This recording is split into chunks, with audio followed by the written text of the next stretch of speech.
तो ये केस है डिलन रेडवाइन का। डिलन रेडवाइन एक यंग लड़का था कोलोराडो से, जिसकी लाइफ को अनफॉर्चुनेटली किसी क्लोज ने खत्म कर दिया। ये स्टोरी बहुत ही ट्रेजिक है और ऑनेस्टली बताऊं तो ये सब चीजें होने का कोई रीजन नहीं था और वो बच्चा ये सब चीजें डिजर्व भी नहीं करता था। डिलन रेडवाइन का जन्म 6 फरवरी 1999 को हुआ था। उसके पेरेंट्स का नाम था मार्क एंड एलिन रेडवाइन। उसके 3 बड़े भाई बहन थे जो कि मार्क रेडवाइन के बच्चे थे और मार्क पहले से शादीशुदा थे एलिन से शादी करने से पहले। एलिन के साथ शादी करके उन्हें पैदा हुआ डिलन।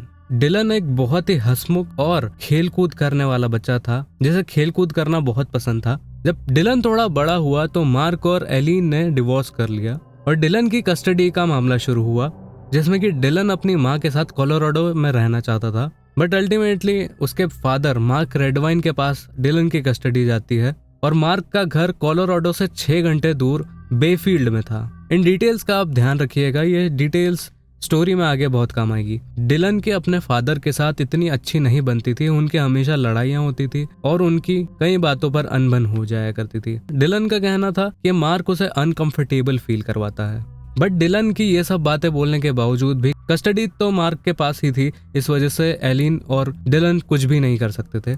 अमेरिका में थैंक्स गिविंग करके एक हॉलिडे फेस्टिवल होता है, उसके आसपास डिलन को अपना सामान पैक करना पड़ा और 18 नवंबर 2012 को उसे मार्क के घर जाना पड़ा। डिलन बेफील्ड शहर में पहुंच गया जहां मार्क रहा करता था और उसके फादर उसे पिक करने के लिए आते हैं। दोनों ने रास्ते में जो वॉलमार्ट पड़ता था उसके पास में मैकडोनल्ड्स में डिनर किया और वो मैकडोनल्ड्स मार्क के घर से 30 मिनट की दूरी पर था। डिलन ने अपनी माँ एलिन को मैसेज किया कि वो सेफली पहुंच गया और मार्क के साथ है, और उसने अपने फ्रेंड रायन को भी मैसेज किया और अगली सुबह 6:30 बजे मिलने को कहा। डिलन की आखिरी बार अपनी माँ से बात हुई थी 9:37 पर और उसके बाद उनकी बात नहीं हुई। उसकी माँ को ये चीज थोड़ी सी ऑड लगी क्योंकि डिलन 11-12 बजे से पहले नहीं सोया करता था और हमेशा फोन पर ही लगा रहता था। मार्क ने बताया कि अगले दिन 19 नवंबर सुबह 7 बजे उसे अपने पेरोल ऑफिस और अपने लॉयर के ऑफिस जाना था। उसने डिलन को भी उठाने की कोशिश करी और कहा कि उसके साथ चले, लेकिन डिलन ने मना कर दिया और वो सो गया। तो मार्क घर से चला गया और फिर वापस आया सुबह 11 बजे के अराउंड, और उसने आके देखा कि डिलन, उसका बैग और उसका फोन वहां पर नहीं था।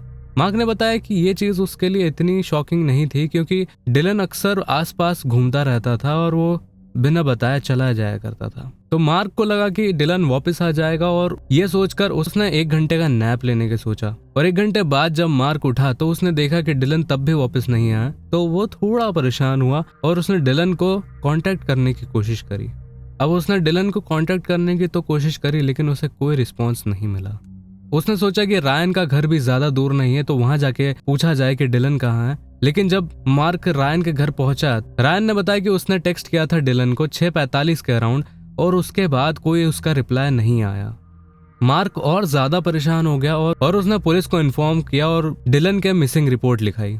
मार्क ने एलिन को भी टेक्स्ट करके बताई इस सिचुएशन के बारे में।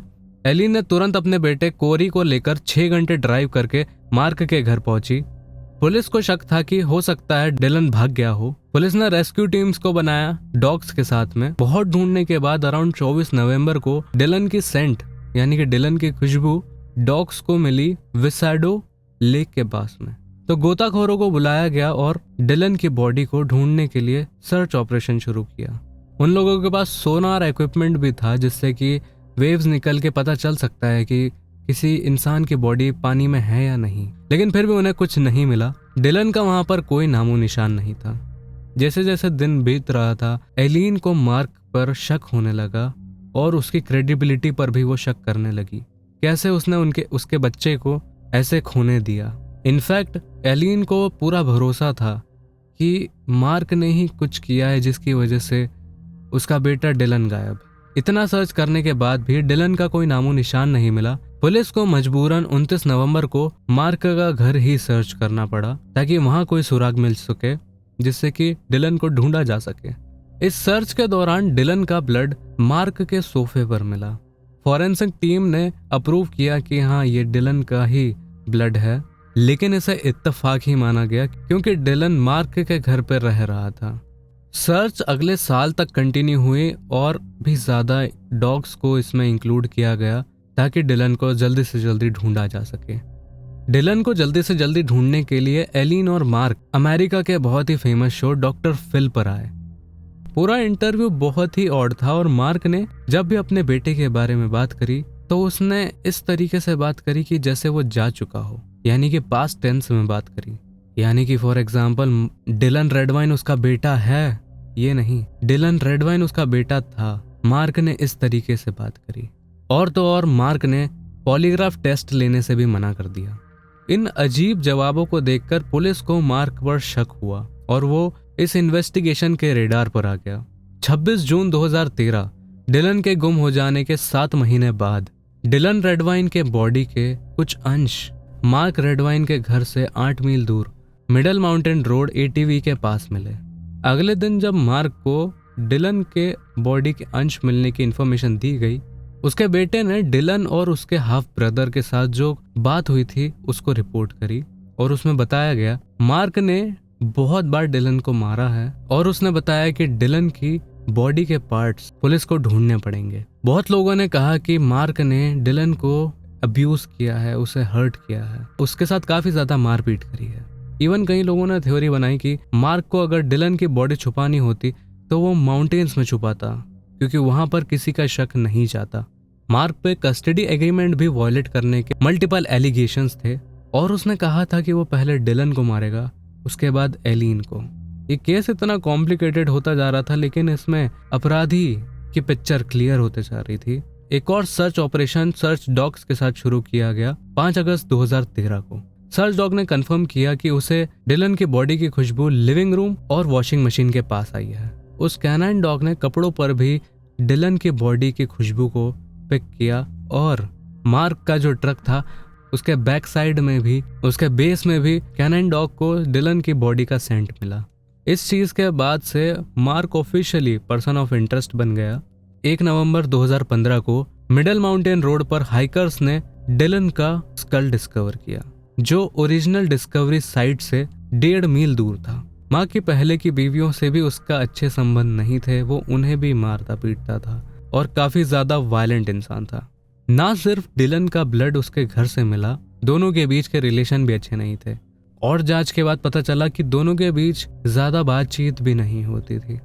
कॉरी, जो कि एलिन का ही दूसरा बेटा था, दूसरे पति के साथ, कॉरी ने बताया कि 2011 में उन दोनों ने कुछ अजीब फोटोज देखे थे जिसमें कि मार्क ने वुमेन्स लॉन्जरी और जिसमें कि एक डायपर से मार्क फीसिस को खा रहे थे।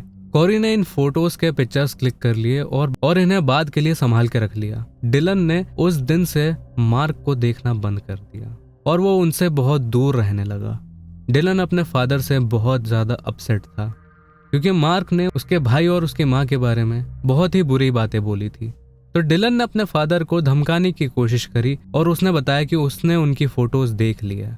इन्वेस्टिगेटर्स को भरोसा हो गया था कि यही वो पॉइंट था जहां से मार्क और डिलन के बीच की चीजें बिगड़ने लगी, क्योंकि मार्क ने सर्च के दौरान भी कोई इंटरेस्ट नहीं दिखाया अपने बेटे को ढूंढने में, क्योंकि जून 2013 में भी उन्होंने सर्च पार्टीज को ज्वाइन नहीं किया था। इतने सारे एविडेंसेस के साथ में कोर्ट ने मार्क को डिलन के मर्डर के लिए 22 जुलाई 2017 को सजा सुनाई और इसका मुकदमा शुरू हुआ।